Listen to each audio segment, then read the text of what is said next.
पर टिप्पणी लिखें। 42वां संविधान संशोधन उस समय में लाया गया था जब इंदिरा गांधी की सरकार अपने आप को अधिनायक की भूमिका में दिख रही थी। जब देश में इमरजेंसी लागू किया गया था, इस समय में इंदिरा गांधी द्वारा जो की गई संशोधन था, इसमें उनका एक विशाल व्यवस्था की ओर उन्मुख होता हुआ दिखाई पड़ा। भारत में पहली बार संविधान समीक्षा आयोग स्वर्ण सिंह समिति के नेतृत्व में गठित इंदिरा गांधी सरकार ने किया था, जो 1972 में गठित हुई थी। इसी कमेटी के रिपोर्ट पर 44th अमेंडमेंट यानी 42nd अमेंडमेंट 1976 को पास किया गया।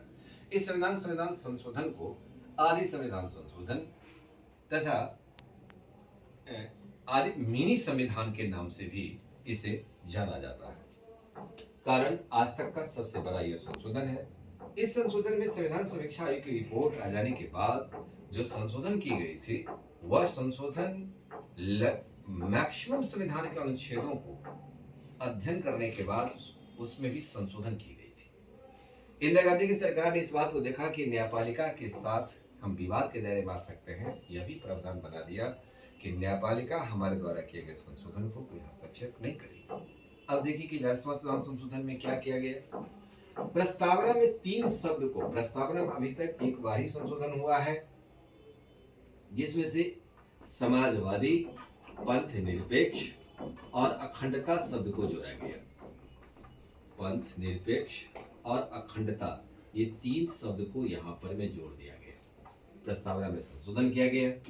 मंत्रिमंडल द्वारा लिए गए निर्णय को पहली बार में ही राष्ट्रपति के पास जाएगा तो राष्ट्रपति की बाध्यता होगी कि आप स्वीकार कर लीजिए।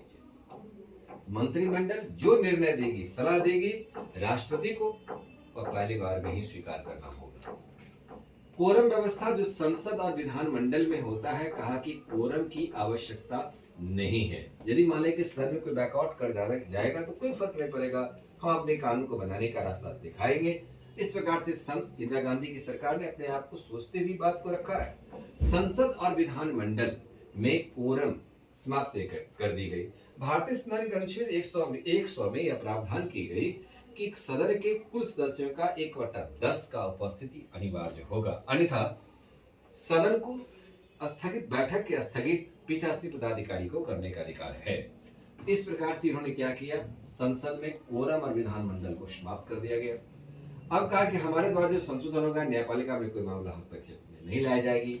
लोकसभा और विधानसभा की कार्यकाल 5 वर्ष से बढ़ा करके 6 वर्ष कर दिया गया, ताकि लगातार जो चुनाव हो रही है उस पर, चुनाव पर जो खर्च आ रहा है, इस खर्च को कम किया जाए। जबकि इंदिरा गांधी की सरकार ने यह बात को अफसोस जाहिर संशोधन के माध्यम से जरूर किया है कि अनुच्छेद 356 लगा करके राज्य और केंद्र की चुनाव को मैंने दूरियां बना दिया। आज उसे 1 वर्ष बढ़ा करके लोकसभा और विधानसभा के कार्यकाल को 6 वर्ष रख रहे थे। आज भी वर्तमान में जो एक देश एक चुनाव की बात करते हैं, ये कहीं न कहीं यह आज समय की मांग है, जो इंदिरा गांधी भी महसूस किया था कि कुछ ऐसे राजनीतिक कदम मैंने बढ़ाया है जिस वजह से देशवासी को ये परिणाम गंभीर भुगतना पड़ रहा है। तो उस समय में भी आप इस कॉन्सेप्ट को जारी रखेंगे कि अब, लेकिन यहाँ समझिए, लोकसभा विधानसभा की कार्यकाल 5 वर्ष से घटा करके 5 वर्ष से बढ़ा करके 6 वर्ष कर दिया गया। राज्य सूची का 5 विषय है, 5 विषय को संवर्ती सूची में जोड़ा गया और राज्य सूची में अब वह 61 विषय रह गया और संवर्ती सूची में 52 विषय हो गए।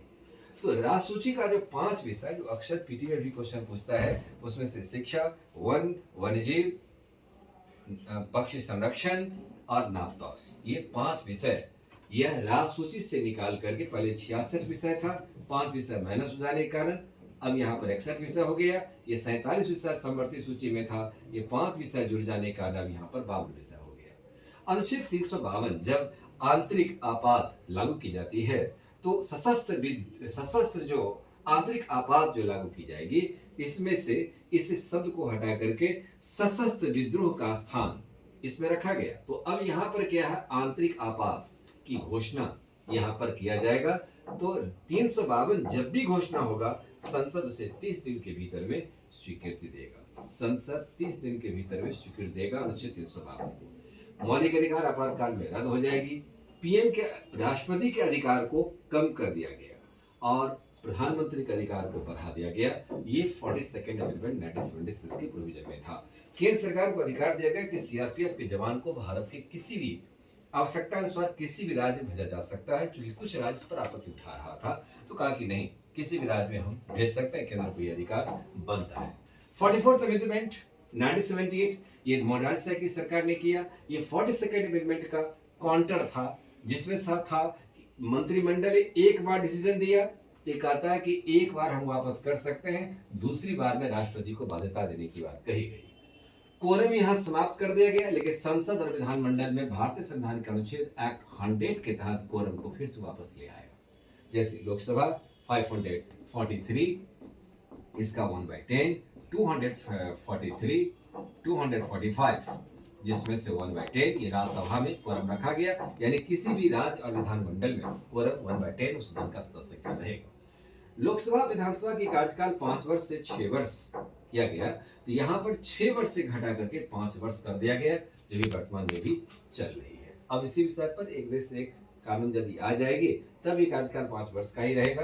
अब देखना है कि इस चीज को वर्तमान सरकार इसको लागू कर पाती है कि नहीं। सशस्त्र विद्रोह आंतरिक आपात के नाम पर सशस्त्र विद्रोह हो जाएगा। सशस्त्र विद्रोह की स्थिति में अनुच्छेद 352 की घोषणा की जाएगी। मौलिक अधिकार पूर्णतः आपातकाल में समाप्त नहीं होगा, क्योंकि 20 और 21 मौलिक अधिकार जिंदा रहेगा, शेष मौलिक अधिकार खत्म हो जाएगी। इंडियन कॉन्स्टिट्यूशन एक्ट 359 में प्रोविजन की गई कि एक्ट 35 जिसमें से 20 और 21 को छोड़कर शेष अधिकार को समाप्त करने की बात कही गई। प्रेसिडेंट और वाइस प्रेसिडेंट की यदि चुनाव संबंधी कोई विवाद पैदा होता है, तो विवाद का समाधान के लिए सुप्रीम कोर्ट में जाएगा, और जहां सुप्रीम कोर्ट 30 दिन के भीतर अपने संपूर्ण काम को रोक करके भी आवश्यकता अनुसार निर्णय देने का कार्य करेगी।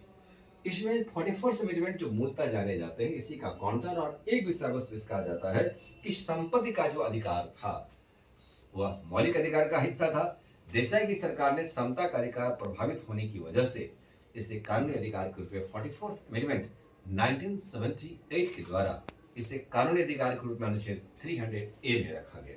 ये उसका सबसे बड़ा ऐतिहासिक कदम माना जाता है। यही इसका कभी कभी इस पर तुलना जब क्वेश्चन पूछा जाता है, तो 42वां संविधान संशोधन लिख लेंगे, और इसी का काउंटर करके 44वां संविधान संशोधन को लिख लेंगे, तो ये दोनों में तुलना भी हो जाएगा। इसमें एक अंतर यदि पूछा जाता है, अंतर क्या हो जाता है, तो यह प्रथम संविधान समीक्षा आयोग की रिपोर्ट पर किया गया।